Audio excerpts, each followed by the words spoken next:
ನಮಸ್ತೆ ಎಲ್ರಿಗೂ. Hi my dear student.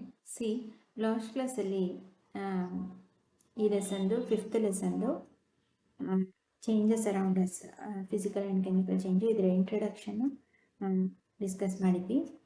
Next 5.1 ನೋಡಿ. A substances may change in appearance but remains the same. ವಸ್ತುಗಳು ಮೇಲಿನ ಗೋಚರತೆ, ಅವುಗಳು ನೋಡೋದಕ್ಕೆ ಅವುಗಳ ಗೋಚರತೆಯಲ್ಲಿ ವಿಭಿನ್ನವಾಗಿ ಕಂಡು ಅವುಗಳು ಹಾಗೆ ಉಳಿದಿರುತ್ತೆ. ಅಂದರೆ ಅದರ ಶೇಪು, ಅದರ ನೋಡೋದಕ್ಕೆ ಬೇರೆ ಬೇರೆ ಥರ ಕಾಣುತ್ತೆ, ಅದರ ಆ ವಸ್ತು ಹಾಗೆ ಉಳಿದಿರುತ್ತೆ. ಹೇಗೆ ಅಂತ ಡಿಸ್ಕಸ್ ಮಾಡೋಣ. ಆ್ಯಕ್ಟಿವಿಟಿ 5.2 ನೋಡಿ. Let us create and discuss creating some objects with paper. ಕಾಗದದಿಂದ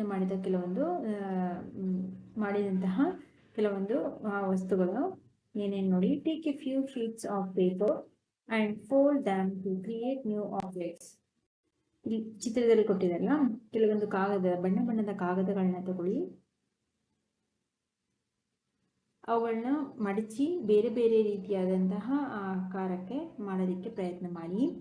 Do you get the same paper back when you unfold these objects? ಈ ರೀತಿ ಎಲ್ಲ ಮಾಡಿದ್ಮೇಲೆ ಮತ್ತೆ ಅದನ್ನು ಬಿಚ್ಚಿ, ಮಡಚಿರೋದನ್ನೆಲ್ಲ ಬಿಚ್ಚಿ ಮತ್ತೆ ಮೊದಲೇ ಹೇಗಿತ್ತು ಪೇಪರು ಆ ರೀತಿಯೇ ಮಾಡೋದಕ್ಕೆ ಪ್ರಯತ್ನಿಸಬಹುದಾ ಅಂತ ಕೇಳ್ತಿದ್ದಾರೆ. ಪ್ಲೇಯಿಂಗ್ ವಿತ್ ಎ ಬಲೂನ್, ಇದು ಒಂದು ಆ್ಯಕ್ಟಿವಿಟಿ ಆಯಿತು. ಹಾಗೆ ಇನ್ನೊಂದು, take a balloon and inflate it. ನಾವು loosen your grip and let the air escape out.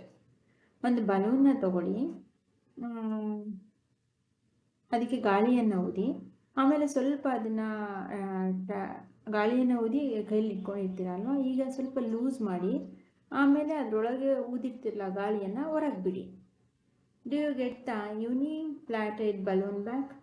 ನೀವು ಆ ಬಲೂನ್ನ ತೊಗೊಂಡು ಅದರೊಳಗೆ ಗಾಳಿ ಊದಿದಾಗ ಏನಾಗಿರುತ್ತೆ, ದಪ್ಪ ಆಗಿರುತ್ತೆ ಅಲ್ವಾ. ಈ ರೀತಿ ಬಲೂನ್ ಇರುತ್ತೆ ಚಿಕ್ಕದು, ಅದನ್ನು ನೀವು ಗಾಳಿ ಅದರೊಳಕ್ಕೆ ತುಂಬಿದಾಗ ಅದು ಬಲೂನ್ ಏನಾಗುತ್ತೆ, ಗಾಳಿ ಹೋಗಿ ಇಷ್ಟಕ್ಕಾಗುತ್ತೆ ಅಲ್ವಾ. ಇದ್ರ ಒಳಗಿರ್ತಕ್ಕಂಥ ಗಾಳಿನ ಮತ್ತೆ ಲೂಸ್ ಮಾಡಿ ಅದರ ಬಾಯಿಯನ್ನು ಹೊರಗೆ ಬಿಟ್ಟಾಗ ಮತ್ತೆ ಇದೇ ರೀತಿ ಮೊದಲಿನ ಸ್ಥಿತಿಗೆ ಬರುತ್ತೆ. ನಿಜ ತಾನೆ? ಟೇಕ್ ಅನದರ್ ಬಲೂನ್, ಮತ್ತೆ ಇನ್ನೊಂದು ಬಲೂನ್ ತಗೊಳ್ಳಿ, inflate it and grip the opening tightly. ಅದಕ್ಕೆ ಮತ್ತೆ ಗಾಳಿಯನ್ನು ಊದಿ ಅದನ್ನು ಟೈಟಾಗಿ ಕಟ್ಟಿ. ನಾವು pick it with a pin, ಒಂದು ಪಿನ್, ಸೇಫ್ಟಿ ಪಿನ್ನಿಂದ ಅದನ್ನು ಚುಚ್ಚಿ ಡಮ್ ಅಂತ ಶಬ್ದ ಬರುತ್ತೆ ಅಲ್ವಾ. ಅದರೊಳಗಿದ್ದ ಗಾಳಿಯನ್ನು ಹೊರಗೆ ಕಳಿಸಿದ್ರಿ. Be careful while using a pin. ಯಾವುದೇ ಸೇಫ್ಟಿ ಪಿನ್ ಇವುಗಳನ್ನ ಉಪಯೋಗಿಸ್ಬೇಕಾದ್ರೆ ಹುಷಾರಾಗಿ ಉಪಯೋಗಿಸಿ. ವಾಟ್ ಹ್ಯಾಪನ್ಸ್, ಏನಾಗುತ್ತೆ? Will you be able to get the inflated balloon back? ನೀವು ಫಸ್ಟು ಇತ್ತಲ್ಲ ಅದೇ ರೀತಿ ಬಲೂನ್ ಹೌದು ಅದೇ ಬರುತ್ತೆ, ಬಟ್ ಇಲ್ಲೊಂದು ಸ್ವಲ್ಪ ತೂತಾಗಿರುತ್ತೆ. ಹೊಸ ಥರ ಏನು ಬಲೂನ್ ಹಾಗೇ ಇರುತ್ತೆ, ಬಟ್ ಹೋಲ್ ಆಗಿರುತ್ತೆ ಅಷ್ಟೇ ಅಲ್ವಾ. ನೋಡಿ, crushing a piece of chalk piece powder. ನಿಮ್ಮ ಸ್ಕೂಲ್ಗಳಲ್ಲೆಲ್ಲ ಟೀಚರ್ಸು ಬ್ಲ್ಯಾಕ್ ಬೋರ್ಡ್ಗಳಲ್ಲಿ ಬರೆಯೋದಕ್ಕೆ ಉಪಯೋಗಿಸ್ತಕ್ಕಂಥ ಸೀಮೆ ಸುಣ್ಣ ಅಂತ ಏನು ಕರಿತೀವಿ, ಆ ಸೀಮೆ ಸುಣ್ಣ chalk piece. Crush a small piece of chalk into powder. ಆ ಸೀಮೆ ಸುಣ್ಣವನ್ನು ತೆಗೆದುಕೊಂಡು ಅದರ ಸಣ್ಣ ಸಣ್ಣ ಪುಡಿಗಳಾಗೋದನ್ನು ಚೆನ್ನಾಗಿ ಪುಡಿ ಮಾಡಿ ಆ ಚಾಪೀಸ್ನ. Can you get the chalk piece back from the powder? ಆ ಪೌಡರಿಂದ ಮತ್ತೆ ನೀವು ಚಾಕ್ ಪೌಡರ್ನ ಸೀಮೆ ಸುಣ್ಣದ ಪುಡಿಯಿಂದ ಮತ್ತೆ ಸೀಮೆ ಸುಣ್ಣವನ್ನು ಪಡ್ಕೋಬೋದಾ? ನೀರಾಗಿ ಸ್ವಲ್ಪ ಕಳಿಸಿದ್ರೆ ಉದ್ದಕ್ಕೆ ಮಾಡಿದ್ರೆ ಮತ್ತೆ ಸಿಗುತ್ತೆ. ಅದೆಲ್ಲ ಪುಡಿಯಾಗಿದೆ ಅಷ್ಟೇ. ಚಾಕ್ ಪೌಡರು, ಸೀಮೆ ಸುಣ್ಣ ಉದ್ದಕ್ಕೆ ಬರೆಯೋದಕ್ಕೆ ಚಾಕ್ಲೇಟ್ ಥರ ಉದ್ದಕ್ಕಿತ್ತು, ಅದನ್ನು ಸಣ್ಣ ಸಣ್ಣ ಪುಡಿ ಮಾಡಿದ್ದೀವಿ, ಬೇರೆ ಬದಲಾವಣೆ ಆಗಿಲ್ಲ. ಅರ್ಥ ಆಗ್ತಿದೆಯಾ? ಈಗ ನಾವು ಕೆಲವೊಂದು ಸಲ ನೋಡಿ, ಈಗ ನಮ್ಮ ಮನೇಲಿ ರವೆ ಉಂಡೆನೋ ಅಥವಾ ಏನಾದರೂ ತಿಂಡಿನೋ ಕೋಡ್ಬಳೆನೋ ಏನಾದರೂ ಮಾಡಿರ್ತಾರೆ. ಅದನ್ನು ಒಂದು ಹಾಗೆ ಇರುತ್ತೆ, ಆದರೆ ರವೆ ಉಂಡೆನ 2 ಭಾಗ ಮಾಡಿ ಅಥವಾ 4 ಭಾಗ ಮಾಡಿ ತಿಂದರೆ ರವೆ ಉಂಡೆ ಹಾಗೆ ಇರುತ್ತೆ ಅಲ್ವಾ. ಅಥವಾ ಚಪಾತಿ ಅಥವಾ ರೊಟ್ಟಿ, ಅದನ್ನು ಪೀಸ್ ಮಾಡಿದ್ರೆ ಅದರಲ್ಲಿ ಏನು ಬದಲಾವಣೆ ಆಗಲ್ಲ. ಆ ರೊಟ್ಟಿಯ ಪೀಸ್ಗಳಾಗುತ್ತೆ, ಸಣ್ಣ ಸಣ್ಣ ಚೂರುಗಳಾಗುತ್ತೆ, ಆದರೆ ರೊಟ್ಟಿ ಥರನೇ ಇರುತ್ತೆ. ಇದು ಹಾಗೆ. Is there any similarity in the changes listed A B C? ಈ ಎ ಬಿ ಸಿನಲ್ಲಿ ಆದಂತಹ ಬದಲಾವಣೆಗಳಲ್ಲಿ ಏನಾದರೂ ಸಾಮ್ಯತೆ ಇದೆಯಾ ಅಂತ ಕೇಳ್ತಿದ್ದಾರೆ. During all these changes material such as paper, the rubber sheet of the balloon and the chalk remain the same, though their appearance, shape and size may be changed. A ನಲ್ಲಿ ಏನು ತೊಗೊಂಡಿದ್ವಿ, ಪೇಪರ್ ಕಾಗದ, ಅದರ shape, ಅದರ ಆಕಾರ ಮತ್ತು ಗಾತ್ರ change ಆಯಿತು, paper ಆಗಿ ಉಳಿದಿತ್ತು. ಹಾಗೆ ಬಲೂನು, ಎರಡನೇದರಲ್ಲಿ ಬಲೂನ್ ತೊಗೊಂಡಿದ್ವಿ, ಮೂರನೇದಲ್ಲಿ ಚಾಕ್ ಪೌಡರ್. ನಾವೇನೇ ಬದಲಾವಣೆ ಮಾಡಿದ್ರು ಅವೆಲ್ಲವೂ ಹಾಗೇ ಇದೆ ನೋಡೋದಕ್ಕೆ ಗೋಚರತೆಯಲ್ಲಿ, ಆದರೆ ಅವುಗಳ ಆಕಾರ ಮತ್ತು ಗಾತ್ರದಲ್ಲಿ ಬದಲಾವಣೆಯನ್ನು ಹೊಂದಿದೆ. You may also recall from the grade 6 science text book Curiosity that water can exist in differences solid, liquid and gas and can changes from one state to another. ನೀವು 6th ಸ್ಟ್ಯಾಂಡರ್ಡಲ್ಲಿ ಓದಿದ್ದೀರಾ ಹೇಗೆ ಒಂದು ವಸ್ತು ತನ್ನ ಸ್ಥಿತಿಯನ್ನು ಬದಲಾಯಿಸ್ಕೊಳ್ಳುತ್ತೆ. ಎಕ್ಸಾಂಪಲ್ ವಾಟರ್, ನೀರು ತುಂಬ ತಣ್ಣಗೆ ಮಾಡಿದಾಗ ಮಂಜುಗಡ್ಡೆ ಸ್ಥಿತಿ ಬರುತ್ತೆ, ಅದನ್ನು ಕಾಯಿಸಿದಾಗ ನೀರಿಗೆ ಬರುತ್ತೆ, ನೀರನ್ನು ಮತ್ತೆ ಕಾಯಿಸಿದಾಗ ವೇಪರ್ ಆಗಿ ಆವಿಯಾಗಿ ಗ್ಯಾಸ್ ಸ್ಟೇಟ್, ಹೀಗೆ ತನ್ನ ಸ್ಥಿತಿಯನ್ನು ಒಂದು ಸ್ಥಿತಿಯಿಂದ ಮತ್ತೊಂದು ಸ್ಥಿತಿ ಬದಲಾವಣೆ ಆಗುತ್ತೆ ಅಂತ ಅಲ್ಲಿ ಓದಿದ್ದೀರಾ. In all these cases although we observe a change in the appearance. ಇಲ್ಲಿ ಆದರೆ ಈ ABC 3ರಲ್ಲಿ ಆದಂಥ ಬದಲಾವಣೆ ನಮ್ಮ ಗೋಚರತೆಗೆ ಮಾತ್ರ ಬದಲಾವಣೆ ಆಗಿದೆ ಅಲ್ವಾ. ಪೇಪರಲ್ಲಿ ಅದರ ಬೇರೆ ಬೇರೆ ಆಕಾರಗಳನ್ನ ಮಾಡಿದ್ವಿ, ಪೇಪರ್ನ ಫೋಲ್ಡ್ ಮಾಡಿ. ಬಲೂನಲ್ಲಿ ಗಾಳಿ ತುಂಬಿ ಅದು ಅದರ ಸೈಜು ಅಥವಾ ಶೇಪ್ ಚೇಂಜ್ ಆಗಿದೆ. ಚಾಪೀಸ್ ಹಾಗೇ ಇದೆ, ಬಟ್ ಅದು ಪುಡಿಯಾಗಿದೆ, ಅದನ್ನು ನೋಡಿದ್ವಿ. No new substances is form. ಆದರೆ ಯಾವುದೇ ನಾವು ಮಾಡಿದಿಂದ ಬದಲಾವಣೆಯಿಂದ 3ರಲ್ಲಿ ಯಾವುದೇ ಹೊಸ ಉತ್ಪನ್ನ ಉಂಟಾಗಿಲ್ಲ. ಚಾಪೀಸ್ ಪೌಡರ್ ಏನಾದರೂ ಬುದಿ ಆಯಿತಾ, ಅಥವಾ ಬಲೂನ್ ಏನಾದರೂ ಗಾಳಿ ತುಂಬಿ ಅದು ಅಥವಾ ಚುಚ್ಚಿದ ಮೇಲೆ ಅದೇನಾದರೂ ಲಿಕ್ವಿಡ್ ಏನಾದ್ರು ಆಯಿತಾ, ದ್ರವ ಸ್ಥಿತಿಗೆ ಅಂತ ಏನಿಲ್ಲ. ಪೇಪರ್ನ ಫೋಲ್ಡ್ ಮಾಡಿ ಮತ್ತೆ ಓಪನ್ ಮಾಡಿದ್ವಿ, ಮತ್ತೆ ಏನಾದರೂ ಅದು ಅಥವಾ ಅದನ್ನು ಹಚ್ಚಿ ಪೇಪರ್ನ ಸುಟ್ಟರೆ ಬುದಿ ಆಗುತ್ತೆ, ಅದರ ಬುದಿಯ ಹೊಸ ಉತ್ಪನ್ನ ಏನು ಮಾಡಲಿಲ್ಲ. ಮತ್ತೆ ಓಪನ್ ಮಾಡಿದ್ರು, ಫೋಲ್ಡ್ ಮಾಡಿ ಓಪನ್ ಮಾಡಿದ್ರು ಪೇಪರ್ ಆಗೇ ಇದೆ ಅಲ್ವಾ, ಹೊಸ ಉತ್ಪನ್ನ ಯಾವುದು ಉಂಟಾಗಿಲ್ಲ. ಸರ್ಚ್ changes in which only physical properties like shape, size, state of substances and state of substance changes are called physical change. ಈ ರೀತಿ ಯಾವುದೇ ಒಂದು ವಸ್ತುವಿನ ಗುಣಲಕ್ಷಣದಲ್ಲಿ ಅದರ ಪ್ರಾಪರ್ಟೀಸ್ನಲ್ಲಿ ನೋಡೋದಕ್ಕೆ ಭೌತವಾಗಿ ಹೊರಗಿನಿಂದ ಅದರ ಆಕಾರ ಅಥವಾ ಗಾತ್ರ ಅಥವಾ ಅದರ ಸ್ಥಿತಿಯಲ್ಲಿ ನೋಡೋದಕ್ಕೆ ಮಾತ್ರ ಬದಲಾವಣೆಯನ್ನು ಹೊಂದುವಂತಹ ಈ ರೀತಿಯ ಗುಣವನ್ನು ನಾವು ಭೌತ ಗುಣ, what we call as physical change. ಅಂದರೆ ಓನ್ಲಿ ಫಿಸಿಕಲ್ ಪ್ರಾಪರ್ಟೀಸ್ ಯಾವುದ್ಯಾವುದು, ಶೇಪು, ಸೈಜು ಆ್ಯಂಡ್ ಸ್ಟೇಟ್, ಅದು ಮಾತ್ರ ಬದಲಾವಣೆ ಆಗಿದೆ. ಈ ಗಾತ್ರ ಆಕಾರದಲ್ಲಿ ತನ್ನ ಸ್ಥಿತಿಯಲ್ಲಿ ಮಾತ್ರ ಬದಲಾವಣೆಯನ್ನು ಹೊಂದುವಂತಹ ವಸ್ತುಗಳಿಗೆ ನಾವು ಆ ಒಂದು ಗುಣಕ್ಕೆ ಬದಲಾವಣೆಗೆ ಫಿಸಿಕಲ್ ಚೇಂಜ್ ಅಂತೇಳಿ ಕರಿತೀವಿ. ಅರ್ಥ ಆಯ್ತಾ? ಫಿಸಿಕಲ್ ಚೇಂಜ್ ಅಂದರೆ ಭೌತ ಬದಲಾವಣೆ, ವಸ್ತುವಿನಲ್ಲಿ ಉಂಟಾಗುವ the physical properties like shape, size and state of substances changes are called physical change. Let us explore a different type of change. ಹಾಗಾದರೆ ವಿವಿಧ ರೀತಿಯ ಬದಲಾವಣೆಗಳನ್ನು ಗಮನಿಸೋಣ. ಅದು ಫಿಸಿಕಲ್ ಚೇಂಜ್ ಬಗ್ಗೆ ಕಲಿತ್ಕೊಂಡ್ವಿ. 5.2 ನೋಡಿ, a substance may change in appearance and not remain the same. Last 5.1ನಲ್ಲಿ substances may change appearance but remains same.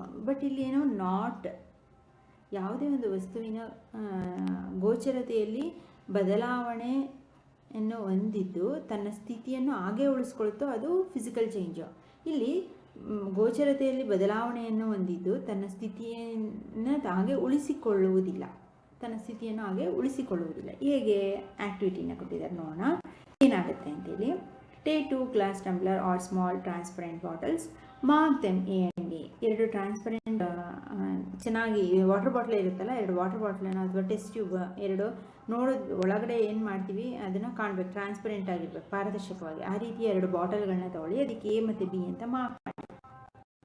ಇಲ್ಲಿ ಕೊಟ್ಟಿದ್ದಾರೆ ನೋಡಿ, ಈ ರೀತಿ A ಮತ್ತು B ಅಂತ, ಅಥವಾ ಗಾಜಿನ ಲೂಟ ಬೇಕಾದ್ರೂ ಇಲ್ಲಿ ತೋರಿಸಿರ್ಬೇಕಾದ್ರೆ ತೊಗೋಬೋದು. Fill 1/4 of glass tumbler A with tap water. A ಬಾಟಲ್ಗೆ ವಾಟರ್ನ, ನೀರನ್ನು 1/4 ಕಾಲು ಭಾಗ ಇಲ್ಲಿ ನೀರು ತುಂಬಿದಾರಲ್ವ, ಈ ರೀತಿ ನೀರನ್ನು ತುಂಬಿ.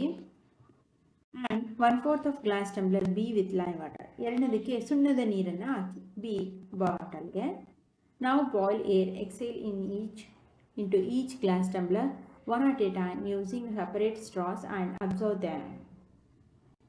ಏನು ಮಾಡಿ, ಇಲ್ಲಿ ಇಬ್ಬರಿಗೂ ಒಂದೊಂದು ಸ್ಟ್ರಾ ಕೊಟ್ಟು ಗಾಳಿಯನ್ನು ಆ ನೀರಿನ ಒಳಗೆ ಮತ್ತು ಈ ಸುಣ್ಣದ ನೀರಿನೊಳಗೆ ಊದೋದಕ್ಕೆ ಹೇಳಿ, ಗಾಳಿಯನ್ನು ಬಿಡಬೇಕು. Glass tumbler containing tap water, glass tumbler containing lime water. ಈ ಒಂದು ಎ ಕಂಟೈನರಲ್ಲಿ ನೀರಿದೆ, ಇಲ್ಲಿ ಸುಣ್ಣದ ತಿಳಿ ನೀರಿದೆ. Do stuck the water or lime water while doing this. Do not stuck. ಅದನ್ನು ಕುಡಿಯೋಕೆ ಹೋಗ್ಬಿಡಿ, ನೀವು ಒಳಗೆ ಹೇಳ್ಕೊಳಕ್ಕೆ ಹೋಗ್ಬಿಡಿ, ಬರೀ ಗಾಳಿ ಊದಿ ಪೈಪ್ ಮೂಲಕ. ಆ ಎ ಗ್ಲಾಸ್ ನೀರಿಗೂ ಗಾಳಿಯನ್ನು ಊದಿ, ಸುಣ್ಣದ ತಿಳಿ ನೀರಿಗೂ ಗಾಳಿಯನ್ನು ಊದಿ ಅಬ್ಸರ್ವ್ ಮಾಡಿ. Blowing air in a tap water, lime water ಎರಡಕ್ಕೂ. Do you notice any change? ಏನಾದರೂ ಬದಲಾವಣೆ ಕಾಣುತ್ತಾ ನಿಮಗೆ? ಇದನ್ನು ಮಾಡ್ಬೋದು, ಬಟ್ ಸುಣ್ಣದ ತಿಳಿ ನೀರು ಹುಷಾರಾಗಿ ಮಾಡಬೇಕು. ನೀವೇನಾದರೂ ಆ ಪೈಪಲ್ಲಿ ಗಾಳಿ ಊದಕ್ಕೆ ಹೋಗಿ ಅದನ್ನೇ ಪೈಪ್ ಮೂಲಕ ಬಾಯೊಳಗೆ ತೊಗೊಂಡ್ಬಿಟ್ರೆ ಕಷ್ಟ ಆಗುತ್ತೆ. In glass tumbler A, blowing air into water creates bubbles only. ನೀರಿಗೆ ಗಾಳಿ ಪೈಪಿನ ಮೂಲಕ ಊದಿದ್ರೆ ಏನಾಗುತ್ತೆ? ಬಬಲ್ಸ್ ಬರುತ್ತೆ, ಗುಳ್ಳೆಗಳು ಉಂಟಾಗುತ್ತೆ. And there is no change in the appearance of the water. ನೋಡೋದಕ್ಕೆ ನೀರಿನಲ್ಲಿ ಯಾವುದೇ ಕಲರ್ ಬದಲಾವಣೆ ಆಗೋದು ಅಥವಾ ನೀರು ನೀರಾಗೇ ಇರುತ್ತೆ, ಬಬಲ್ಸ್ ಉಂಟಾಗುತ್ತೆ ಅಷ್ಟೇ ಅಲ್ವಾ, ಗುಳ್ಳೆಗಳು ಉಂಟಾಗುತ್ತೆ, ಆದರೆ ನೀರಲ್ಲಿ ಯಾವುದೇ ಬದಲಾವಣೆ ಕಾಣಲ್ಲ. ಅದೇ ರೀತಿ in glass tumbler B, blowing air into lime water creates bubbles and turns the lime water milky or cloudy. ಆದರೆ ಬಿ ಬಾಟಲಲ್ಲಿ ಗಾಳಿಯನ್ನು ಊದಿರೋ ಪೈಪ್ ಮೂಲಕ ಬಬಲ್ಸು ಬರುತ್ತೆ, ಹಾಗೆ ಆ ಸುಣ್ಣದ ನೀರಿನ ಬಣ್ಣ ಮಿಲ್ಕಿ, ಹಾಲಿನಂತೆ ಬೆಳ್ಳಗಾಗಿ ಬದಲಾಗುತ್ತೆ. If we leave it for some time, ಅದನ್ನು ಸ್ವಲ್ಪ ಸಮಯ ಹಾಗೆ ಬಿಟ್ಟರೆ, a white substance settle at the bottom of the glass tumbler. ಏನು ಈ ಗಾಳಿ ಊದಿದ ಮೇಲೆ ಸುಣ್ಣದ ತಿಳಿ ನೀರಿನಲ್ಲಿ ಬಿಳಿಯ ಬಣ್ಣ ಉಂಟಾಗಿತ್ತು, ಅದನ್ನು ಸ್ವಲ್ಪ ಹೊತ್ತು ಹಾಗೆ ಬಿಟ್ಟರೆ 5 to 10 minutes, ಅದು ಎಲ್ಲ ಆ ನೀರಿನ ಆ ಬಾಟಲ್ನ ತಳಭಾಗದಲ್ಲಿ ಹೋಗಿ ಅದು ಕೂತ್ಕೊಳ್ಳುತ್ತೆ. ಏನು ಆ ಬಿಳಿಯದಾದಂತಹ ಆ ವಸ್ತು ಏನು ಉಂಟಾಗಿರುತ್ತೆ ಅದು. Tumbler indicating something new has formed. ಇಲ್ಲಿ ಏನನ್ನ ತೋರಿಸುತ್ತೆ? ಯಾವುದೋ ಒಂದು ಹೊಸ ಉತ್ಪನ್ನ ಉಂಟಾಗಿರೋದು ತೋರಿಸುತ್ತೆ. Such changes in which one or more new substances are formed are called chemical changes. ಈ ರೀತಿ ಒಂದು ಅಥವಾ ಒಂದಕ್ಕಿಂತ ಹೆಚ್ಚು ಹೊಸ ಉತ್ಪನ್ನಗಳನ್ನು ಉಂಟು ಮಾಡುವಂತಹ ಬದಲಾವಣೆಗೆ ಕೆಮಿಕಲ್ ಚೇಂಜ್, ರಾಸಾಯನಿಕ ಬದಲಾವಣೆ ಅಂತೇಳಿ ಕರಿತೀವಿ. One or more substances are formed are called chemical change. ಆಯ್ತಾ? New substances are formed though a process called chemical reaction. ಹಾಗೆ ಹೊಸ ಉತ್ಪನ್ನವನ್ನು ಉಂಟು ಮಾಡಿದ್ರೆ ರಾಸಾಯನಿಕ ಬದಲಾವಣೆ ಅಂತೀವಿ. ಆದರೆ ಹೊಸ ಉತ್ಪನ್ನವನ್ನು ನೀವು ಉಂಟು ಮಾಡುವ ಬಂದರೆ, ಹೊಸ ಸಬ್ಸ್ಟೆನ್ಸಸ್ ಬಂದರೆ ಅದು ಕೆಮಿಕಲ್ ಚೇಂಜು. ಉಂಟು ಮಾಡಿದ್ರೆ ಹೊಸದನ್ನು, ಅದು ಆ ಒಂದು ಬದಲಾವಣೆಯಿಂದ ಹೊಸ ಒಂದು ವಸ್ತು ಉತ್ಪತ್ತಿ ಆಯಿತು ಅಂದರೆ ಅದನ್ನು ನಾವು ಕೆಮಿಕಲ್ ರಿಯಾಕ್ಷನ್, ರಾಸಾಯನಿಕ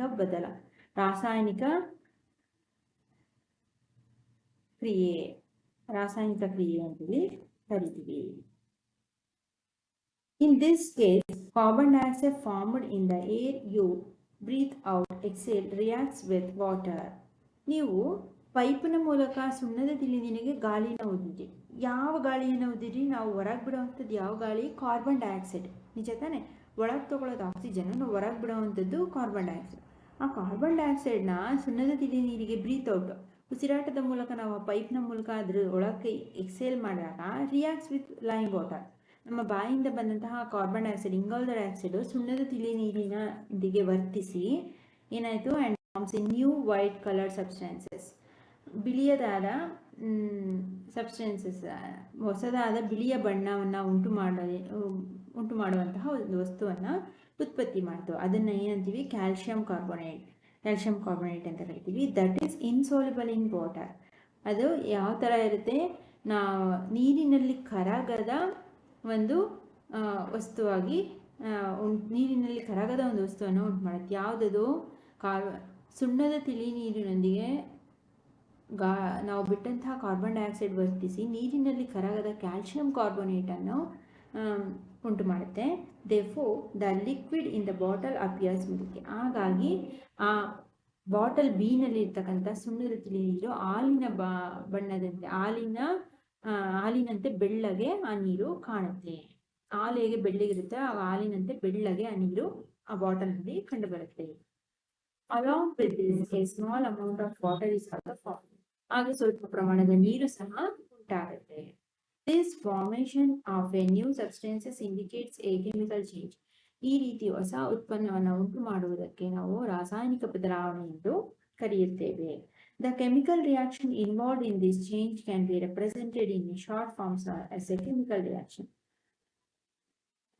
ರಾಸಾಯನಿಕ ಕ್ರಿಯೆಯಲ್ಲಿ ಉಂಟು ಮಾಡುವಂತಹ ಈ ರೀತಿಯ ಬದಲಾವಣೆಯನ್ನು ನಾವು ಯಾವ ರೀತಿ ಗುರುತಿಸ್ತೇವೆ ಅಂದರೆ ಶಾರ್ಟ್ ಫಾರ್ಮಲ್ಲಿ ಕೆಮಿಕಲ್ ಈಕ್ವೇಷನ್. ಇದನ್ನು ಯಾವ ರೀತಿ ನಾವು ಶಾರ್ಟ್ ಫಾರ್ಮಲ್ಲಿ ತೋರಿಸ್ಬೇಕು, ಯಾವ ರೀತಿ ಕೆಮಿಕಲ್ ಚೇಂಜ್ ರಾಸಾಯನಿಕ ಬದಲಾವಣೆ ಅನ್ನೋದು ನಡೆಯುತ್ತೆ ಅಂತ ನಾವು ರೆಪ್ರೆಸೆಂಟ್ ಮಾಡಬೇಕು ಅಂದರೆ ಅದನ್ನು ರಾಸಾಯನಿಕ ಸಮೀಕರಣದ ಮೂಲಕ ಅದನ್ನು ನಾವು ತೋರಿಸಲಾಗುತ್ತದೆ. ಏನಪ್ಪ ರಾಸಾಯನಿಕ, ನಾವು ಅಷ್ಟು ಡೀಟೇಲ್ನ carbon dioxide is reacted with lime water, it form a new substances, is insoluble white colour substances, is a calcium carbonate ಅಂತ ಇಷ್ಟುದ್ದ ಬರೆಯೋದಕ್ಕಿಂತ ಅದನ್ನು ಸಿಂಪಲ್ ಆಗಿ ಹೇಗೆ ನಾವು ರಾಸಾಯನಿಕ ಬದಲಾವಣೆ ಉಂಟಾಗುತ್ತೆ ಅಂತ ಹೇಗೆ ರೆಪ್ರೆಸೆಂಟ್ ಮಾಡೋದು ಅಂದರೆ ಅದನ್ನು ಕೆಮಿಕಲ್ ಈಕ್ವೇಷನ್ ಮೂಲಕ, ರಾಸಾಯನಿಕ ಸಮೀಕರಣ ಮೂಲಕ ಬರೆಯಲಾಗುತ್ತೆ. ಅದು ಏನಪ್ಪ ಅಂದರೆ ನೋಡಿ, ಕ್ಯಾಲ್ಶಿಯಂ ಹೈಡ್ರಾಕ್ಸೈಡ್ ಅಂದರೆ ಸುಣ್ಣದ ತಿಳಿ ನೀರನ್ನ ನಮ್ಮ ಸೈನ್ಸಲ್ಲಿ ಸೈಂಟಿಫಿಕ್ ಆಗಿ ಲೈಮ್ ವಾಟರ್ನ ಕ್ಯಾಲ್ಶಿಯಂ ಹೈಡ್ರಾಕ್ಸೈಡ್ ಅಂತಾರೆ. ಪ್ಲಸ್ ಇದು ನಾವು ಬಿಟ್ಟಂತಹ ಗಾಳಿ ಕಾರ್ಬನ್ ಡೈಆಕ್ಸೈಡ್ CO2 ಅಂತ ಬೇಕಾದ್ರೆ ಇಲ್ಲಿ ಬರಿಬೋದು.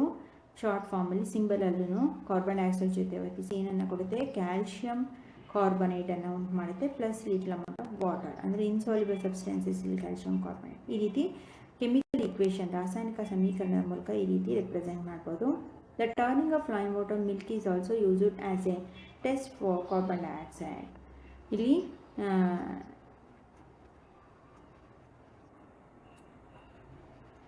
ಸುಣ್ಣದ ತಿಳಿ ನೀರಿನಿಂದ ಉಂಟಾದ ಹಾಲಿನಂತಹ ಸುಣ್ಣದ ತಿಳಿ ನೀರನ್ನು ನಾವು ಕ್ಯಾಲ್ಶಿಯಂ ಕಾರ್ಬನ್ ಬದಲಾಯಿತಲ್ಲ, ಇದನ್ನು ನಾವು ಕಾರ್ಬನ್ ಡೈಆಕ್ಸೈಡ್ನ ಪರೀಕ್ಷೆಯಲ್ಲೂ ಬಳಸಬಹುದು. Let us explore this with another activity using some substances from our kitchen. ಇನ್ನು ಕೆಲವೊಂದು ವಸ್ತುಗಳನ್ನು ನಮ್ಮ ಕಿಚನ್, ನಮ್ಮ ಅಡುಗೆ ಮನೆಯಿಂದ ತೆಗೆದುಕೊಂಡು ಅದರ ಬಗ್ಗೆ ಇನ್ನೂ ಹೆಚ್ಚಿನ ಎಕ್ಸ್ಪೆರಿಮೆಂಟ್ಸ್ನ ಚಟುವಟಿಕೆಗಳನ್ನ ಮಾಡೋಣ ಅಂತ ಹೇಳಿ. ಅದಾಯ್ತಾ? ನೆಕ್ಸ್ಟ್ ಕ್ಲಾಸಲ್ಲಿ 5.4 ಲೇಟೆಸ್ಟ್ ಎಕ್ಸ್ಪೆರಿಮೆಂಟ್ ಇದನ್ನು ಮಾಡೋಣ. ಏನಾದರೂ ಡೌಟ್ಸ್ ಇತ್ತು, ಅರ್ಥ ಆಗಲಿಲ್ಲ ಅಂದರೆ ಕಾಮೆಂಟ್ ಮಾಡಿ. ಆ್ಯಂಡ್ ಆದಷ್ಟು ಅವ್ನು ಕೊಡ್ತಕ್ಕಂಥ ಹೋಮ್ವರ್ಕ್ ಕ್ವೆಶ್ಚನ್ಸ್ ನೀವೇ ಆನ್ಸರ್ ಮಾಡಿ ಟ್ರೈ ಮಾಡಿ. ಆದರೂ 2-3 ಟೈಮ್ ಆಡಿಯೋನ ಕೇಳಿ, ಬಿಕಾಸ್ ನ್ಯೂ ಸಿಲೆಬಸ್ ಆಗಿದ್ದರಿಂದ ಸ್ವಲ್ಪ ಟಫ್ ಅನಿಸುತ್ತೆ. ಬಟ್ ಅರ್ಥ ಮಾಡ್ಕೊಂಡ್ಬಿಟ್ರೆ ಸೈನ್ಸ್ ಏನು ಟಫ್ ಅಲ್ಲ. ಟೆಕ್ಸ್ಟ್ ಬುಕ್ಕು ಬೇಡ, ನೋಟ್ಸು ಬೇಡ. ಅರ್ಥ ಆಗಿಬಿಟ್ರೆ ಯಾವುದು ಚೇಂಜು ನಮ್ಮ ಸುತ್ತಮುತ್ತ ಏನು ನಡೀತಿದೆ, ಯಾವ ರೀತಿ ಬದಲಾಗುತ್ತೆ ಅದು ಅರ್ಥ ಮಾಡ್ಕೊಂಡ್ಬಿಟ್ರೆ ನೀವೇ ಆನ್ಸರ್ ಮಾಡ್ಬೋದು. ಓಕೆನಾ? ಓಕೆ, ಇವತ್ತಿನ ಹೋಮ್ವರ್ಕ್ ಕ್ವೆಶ್ಚನ್ಸ್ನ ತಗೊಳ್ಳಿ.